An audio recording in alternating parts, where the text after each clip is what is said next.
Hello, everyone, and welcome back to Crypto Lively. We have a special guest with us here today, Victoria Yampolski, founder of the Startup Station, and she is here to tell us a little bit about her masterclass, which is now free, and you're going to be able to find a link either in the description below or in the comments up above to get right to that masterclass and sign up, register, take that class, learn some more information. Before that, Victoria, how are you? How are you doing today?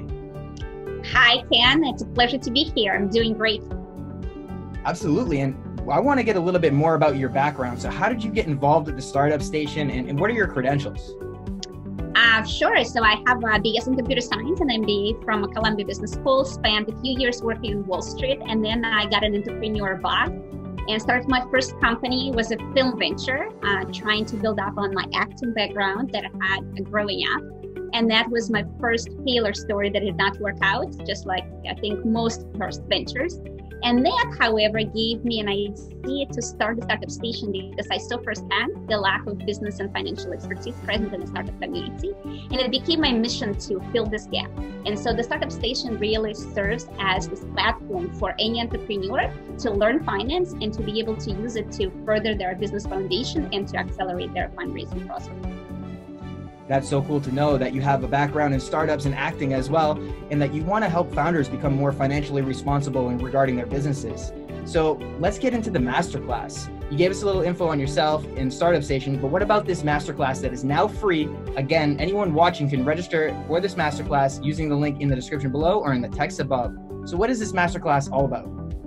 So about 7 years ago, I got into modeling early stage ventures. And over time, I developed this framework that I use to model any venture regardless of the amount of financial history that it has. And it's this framework that I decided to teach in this masterclass so that any founder can apply it and really create a proper representation of their business so that when they talk to investors, they can give them the right level of detail and the right level of credibility to help them evaluate if their business is financially feasible, if their business is profitable, if their vision is really worthy of investors' attention and investment. And in addition to that, the financial model is not only useful when you want to raise money, it's also useful as a map, as a roadmap that you're trying to execute against, that you're trying to evaluate, that you're trying to use to evaluate if the strategy is working or not, right? Because if you don't have some sort of a baseline, if you don't know what you're trying to achieve, it's extremely difficult to understand if you're on the right path. And the example that I give here is think about it as you're in the forest. And if you had a map, it would help you to get out of that forest much faster. And think about that financial model as a map. And what I teach in the masterclass is an approach of how to create a better map that is a very good representation of your business and allows you to create a path that will allow you to get out of the forest safely. So it's really all about financial modeling. Everyone can be an entrepreneur, but if you want to take your business to the next level and be financially profitable, you should take this masterclass very seriously. And the fact that it's free, that's all the value being created in the world right there at the fingertips. So again, the link is available for you guys to click above or below here in the description. And I want to ask you some fun questions, Victoria. So you're, working with all these kinds of startups and founders. What are the we'll call it the 3 most common mistakes that you see founders of startups making? Yeah, thank you very much for that question. This is probably my favorite subject, is to discuss some of the most common misconceptions in the startup community and to dispel those myths.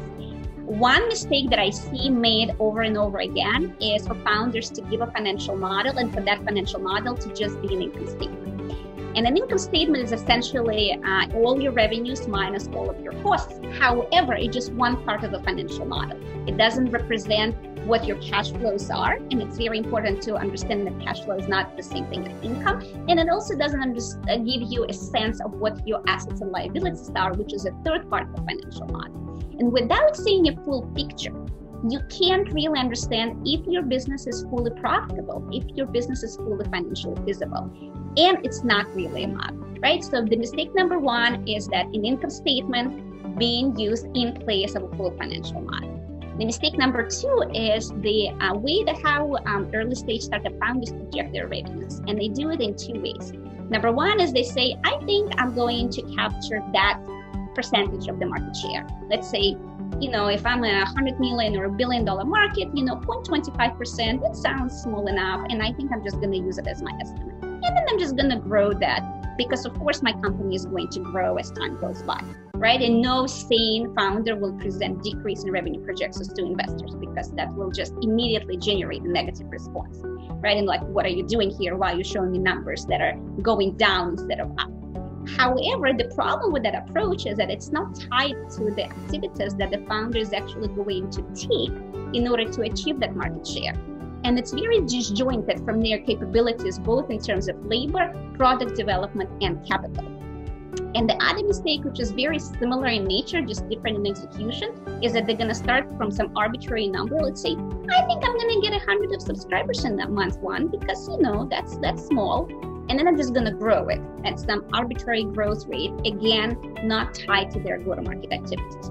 So this is a very common mistake, because the revenue generating logic is extremely important for companies with no financial history. And the way to create it, and that's something that I explain in the masterclass in a fairly detailed manner, is to really understand your strategy. And then to distill that strategy to a number of inputs or assumptions, and then use the business logic to convert those assumptions into financial data that you can then present to investors, fully understanding where the data is coming from.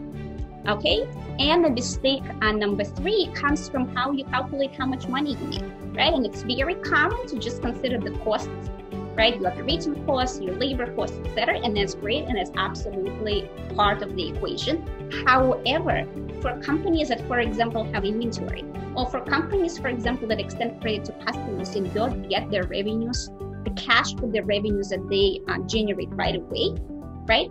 Their cost and their use of funds are not the same thing, right? Their use of funds also incorporate those things, and any use of funds must always incorporate the contingency, and that's what I see missing. Basically, I don't want to say 100% of the time, but 99% of the time, and that's extremely important as well, because you always want to plan for the unexpected, right? You don't want to assume that you have had a crystal ball when you were creating your operating budget, and you have really thought about everything you can possibly think about. So this would be the top 3 mistakes: income statement, lack of proper revenue generating logic, and incorrectly calculated use of funds. Wow, some great high-level insights there. I feel like I'm already learning what not to do and what pitfalls not to go down, right? So already some valuable insights gained, and you can learn more about these common mistakes in the masterclass, which again, you can just click the link in the description below and register for that class and take it for free. And so now I'd like to hear an outrageous story. What's the most outrageous financial model mistake that someone you've dealt with has made? Yeah, and then I've only seen, luckily for me and for my, faith, and in terms of when it comes to financial modeling, I started community, I've only seen that mistake once. But once I got a model, and there was a guy who was generating assumptions using a random number generator. And this is just such a erroneous approach towards financial modeling, because the one important thing to understand, right, when we're already talked about in this interview, is that financial model is a plan, it's a map. And so by definition, it cannot be randomly generated, because you can't give up your control for generating your future to a computer, right? You want to be in charge of your future. You want to understand what it's going to take to make that happen. And you want to be able to explain to investors or to your stakeholders, to customers, to your key employees, what you need in order to make that future reality, right? And so using a random number generator to generate any assumptions is completely wrong and incorrect. It just goes against every aspect of financial modeling for a company. And one distinction I will make here, that it's not incorrect to use it to model stock returns, but it is a completely different type of financial modeling than modeling your company's strategy. Wow, that is outrageous. And again, some valuable insights from you, Victoria. And so for our audience watching now, what is the number 1 reason they should sign up to your masterclass? Well, I think that every founder must know finance, regardless of whether or not they want to raise capital, because it gives them control of the future of their company. It allows them to set the right foundation. It allows them to have, to be able to evaluate the viability of their execution roadmap. And so I would like for all of you to take this class, to take charge of your company's future, and if you're fundraising, to take charge of your fundraising journey as well. There you have it, guys. For Victoria Yampolski of the Startup Station, my name is Ken Garofalo of Crypto Live Leak and Block Relations.